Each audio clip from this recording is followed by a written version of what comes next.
که یو انسان دا وغواړي چې زما ګناهونه سم ډیر شوي دي او د سمندر د دریابونو د زګونو نه هم ډیر دي او زه غواړم چې دا الله راله ختم کړي، نو دې به څه طریقه کیږي؟ نو یو خو د بنده په حقونو کې دي چې د بنده حق در پوري نو هغه په کلمو نه ختمیږي، هغه به هغه له ورکې. او دویم د رب العالمین په حقونو کې چې ګناهونه نشوي، نو یو حدیث مې مخې ته راغی د صحیح ترغیب و ترهیب کې په 601 نمبر کې ذکر کړی دی، ډېر ناشنا حدیث دی.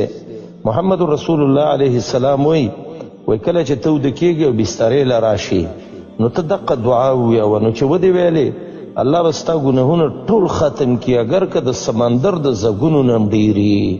دعا هم ډېره ګرانه نه ده، اسانه ده، باید چې موږ او تاسې ټول یاد کړو. کومه دعا ده؟ لا اله الا الله وحده لا شريك له له الملك وله الحمد وهو على كل شيء قدير لا حول ولا قوة إلا بالله العلي العظيم سبحان الله والحمد لله ولا إله إلا الله والله أكبر.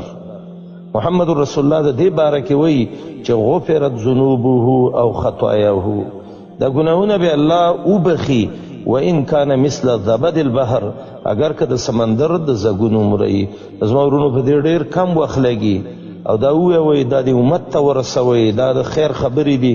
بس چې بسترې له راتلی او د کېدی دا دعا ووایي لا اله الا الله وحده لا شريك له له الملك وله الحمد وهو على كل شيء قدير لا حول ولا قوة إلا بالله العلي العظيم سبحان الله والحمد لله ولا إله إلا الله والله أكبر.